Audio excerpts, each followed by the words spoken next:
नमस्ते। चलिए सीधे आज के इस बेहद दिलचस्प विषय पर आते हैं। हम बात करने वाले हैं कि कैसे एक दार्शनिक विचार ने पूरी की पूरी हिंदी साहित्यिक धारा को हमेशा के लिए बदल कर रख दिया। हम बात कर रहे हैं गांधीवाद की और हिंदी साहित्य पर पड़े इसके उस गहरे प्रभाव की जिसे नजरअंदाज करना नामुमकिन है। ये असल में एक ऐसे वैचारिक कंकड़ की तरह था जिसने साहित्य के शांत पानी में ऐसी लहरें पैदा की जिनकी गूंज आज तक सुनाई देती है। तो चलिए इस कमाल के वैचारिक सफर की शुरुआत करते हैं। आगे बढ़ने से पहले एक नज़र आज के हमारे इस सफर की रूपरेखा पर डाल लेते हैं। हम मूल दर्शन से शुरू करेंगे, फिर ऐतिहासिक संदर्भ को समझेंगे, साहित्य में आए बड़े बदलावों और प्रमुख लेखकों पर बात करेंगे और अंत में प्रतियोगी परीक्षाओं के लिहाज से कुछ बहुत ही महत्वपूर्ण बिंदुओं को कवर करेंगे।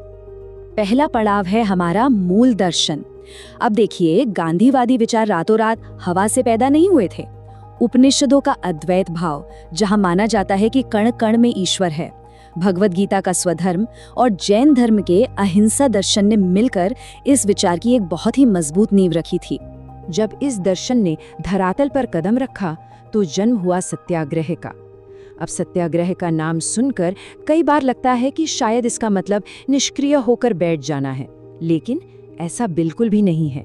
ये असल में सत्य के प्रति एक बहुत ही दृढ़ आग्रह है। इसका मुख्य उद्देश्य ताकत का इस्तेमाल करके किसी दुश्मन को हराना नहीं है, बल्कि अपनी आंतरिक पवित्रता और अहिंसा के जरिए सामने वाले की अंतरात्मा को झकझोर कर उसे जगाना है। सच कहूं तो ये एक बहुत बड़ा और बेहद शक्तिशाली नैतिक हथियार है। यहाँ सबसे दिलचस्प बात यह है कि कैसे जैन धर्म से लिए गए इन प्राचीन पंचव्रतों को पश्चिमी साम्राज्यवाद के खिलाफ एक आधुनिक राजनीतिक औजार में बदल दिया गया। अहिंसा, जो केवल शरीर से नहीं बल्कि मन और वचन से भी हो। सत्य, जिसे ईश्वर का ही रूप माना गया। अस्तेय, यानी किसी को भी उसके अधिकारों से वंचित न करना। अपरिग्रह, जो हमें जरूरत से ज्यादा संचय करने से रोकता है। और ब्रह्मचर्य, जो अपनी इंद्रियों पर नियंत्रण रखना सिखाता है। ये सिर्फ कोई साधारण व्रत नहीं थे, ये असल में एक पूरे आंदोलन का चरित्र निर्माण कर रहे थे। और इसी अपरिग्रह से जुड़कर निकलता है ट्रस्टीशिप या न्यासिता का वो क्रांतिकारी सिद्धांत। इसका सीधा सा मतलब है कि अपनी मूलभूत जरूरतों को पूरा करने के बाद जो अतिरिक्त संपत्ति बचती है वो समाज की है। जो अमीर लोग हैं वो केवल उस संपत्ति के ट्रस्टी या देखभाल करने वाले हैं। आगे चलकर हिंदी उपन्यासों में जब हम जमींदारों और पूंजीपतियों का चरित्र चित्रण देखते हैं तो वहाँ ये कॉन्सेप्ट एक मास्टर की तरह काम करता है। हमारा दूसरा खंड है ऐतिहासिक संदर्भ। दर्शन जब किताबों से निकलकर जमीन पर उतरता है तो वो समाज में कैसा तूफान लाता है, आइए इसे देखते हैं। अगर हम इस टाइमलाइन को ध्यान से देखें तो 1893 में दक्षिण अफ्रीका में ट्रेन से उतारे जाने वाली उस प्रसिद्ध घटना ने सत्याग्रह की पहली चिंगारी जलाई थी। लेकिन ये दर्शन शुरुआत में काफी लचीला था। ये जानकर शायद हैरानी हो कि 1899 से 1906 के बीच बोअर और जुलू संघर्षों में अंग्रेजों का साथ देना या फिर पहले विश्व युद्ध के दौरान भारतीयों को ब्रिटिश सेना में शामिल होने के लिए प्रेरित करना, ये सब दिखाता है कि उस समय परिस्थितियां कितनी अलग थीं। हालांकि 1915 में भारत लौटने के बाद यही विचार पूरी तरह से साम्राज्यवाद के खिलाफ एक बड़े आंदोलन और स्वराज की प्रबल मांग में तब्दील हो गया।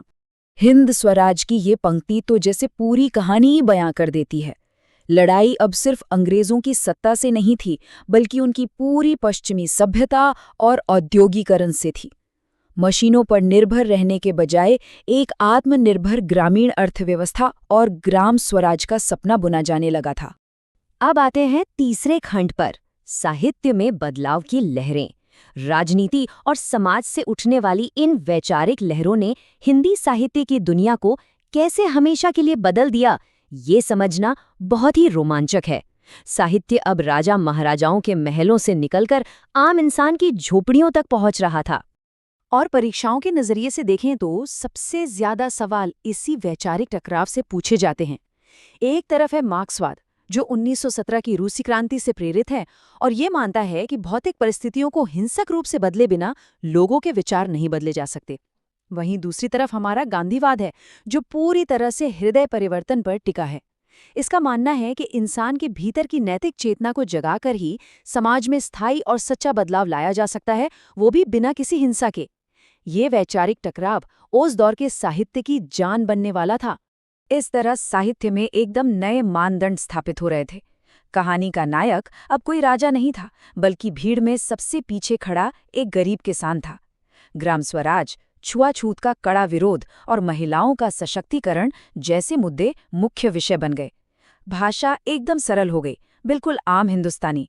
और सबसे बड़ी बात, केवल साध्य यानी लक्ष्य ही नहीं, बल्कि साधन यानी उस लक्ष्य को पाने के तरीके की पवित्रता पर भी पूरा जोर दिया जाने लगा।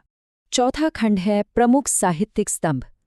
चलिए अब उन महान लेखकों से रूबरू होते हैं जिन्होंने इस दर्शन को सिर्फ कागजों तक सीमित नहीं रखा, बल्कि इसे कालजयी कहानियों और कविताओं में पिरो दिया। मुंशी प्रेमचंद, ऐसा कहा जाता है कि उनके हाथों में तो जैसे एक गांधीवादी कलम ही आ गई थी। गांधी जी के विचारों से वो इतने ज्यादा प्रभावित हुए कि उन्होंने अपनी पक्की सरकारी नौकरी तक छोड़ दी। प्रेमचंद जी ने खुद ये बात मानी थी कि वे इस विचारधारा के शिष्य बन गए हैं, और इसके बाद तो उनका पूरा कथा साहित्य ही जैसे एक नए सांचे में ढल गया। अगर हम उनके इन प्रमुख रचनाओं पर गौर करें तो गोदान में हमें ग्रामीण शोषण और किसानों का वो दर्दनाक संघर्ष एकदम साफ दिखाई देता है। रंगभूमि में सूरदास नाम का एक निहत्था नायक पूरी व्यवस्था से सिर्फ सत्य के लिए टकरा जाता है, और प्रेमाश्रम तो ट्रस्टीशिप और हृदय परिवर्तन का एक जीता जागता उदाहरण है, जहां कहानी के अंत में जमींदार अपनी सारी जमीन किसानों को सौंप देता है। यहाँ वर्ग संघर्ष तो है, लेकिन उसका अंत हिंसक मार्क्सवादी तरीके से नहीं, बल्कि एक बेहद शांतिपूर्ण गांधीवादी तरीके से होता है। इनके बाद आते हैं जिनेंद्र कुमार।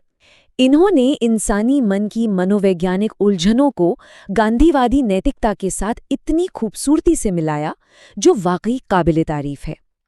उनके उपन्यास त्यागपत्र में मुख्य जोर इसी बात पर है कि कैसे एक व्यक्ति अपनी जीवन के सबसे कठिन फैसलों में भी बिना किसी हिंसा का सहारा लिए अपने आंतरिक सत्य और उसूलों का पालन करता है।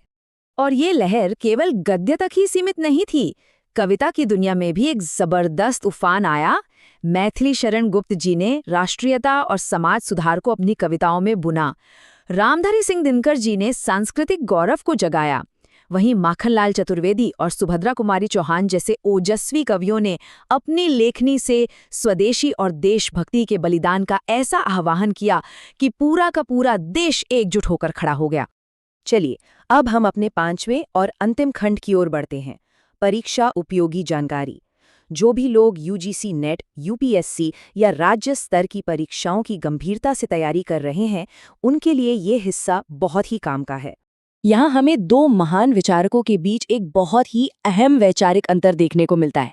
समाज से छुआछूत को खत्म करने के लिए डॉक्टर बी.आर. अम्बेडकर का मानना था कि इसके लिए स्पष्ट कानूनी और ढांचागत बदलाव की सख्त जरूरत है, और इसी वजह से उन्होंने पृथक निर्वाचन की मांग की थी। दूसरी ओर महात्मा गांधी का ये मानना था कि सवर्णों के हृदय परिवर्तन के जरिए इस सामाजिक बुराई को खत्म किया जा सकता है, और वे समाज को बांटने वाले किसी भी पृथक निर्वाचन के पूरी तरह खिलाफ थे। इसी गंभीर वैचारिक विमर्श का नतीजा था 1932 का वो ऐतिहासिक पूना पैक्ट। यहाँ सबसे महत्वपूर्ण बात यह है कि इन लेखकों, उनकी रचनाओं और उनके गांधीवादी विषयों की ये सटीक मैपिंग एकदम जहन में उतार ली जाए। जैसे प्रेमाश्रम का सीधा संबंध हृदय परिवर्तन से है और त्यागपत्र का मनोवैज्ञानिक अहिंसा से। इस तरह की सटीक जानकारी किसी भी साहित्य की परीक्षा में सीधे तौर पर अच्छे अंक दिला सकती है। और अब अंत में एक ऐसा सवाल जिस पर हम सभी को जरूर सोचना चाहिए। अगर ये सच है कि साहित्य समाज का दर्पण होता है, तो क्या हृदय परिवर्तन का वो गांधीवादी आदर्श आज के समय की इतनी गहरी सामाजिक और व्यवस्थागत खाइयों को भर सकता है, या फिर आज की इस जटिल और आधुनिक दुनिया को किसी अलग तरह की क्रांति की आवश्यकता है? इस विचारोत्तेजक प्रश्न के साथ ही हमारा आज का ये विश्लेषण यहीं संपन्न होता है। चिंतन करते रहिए और नया सीखते रहिए।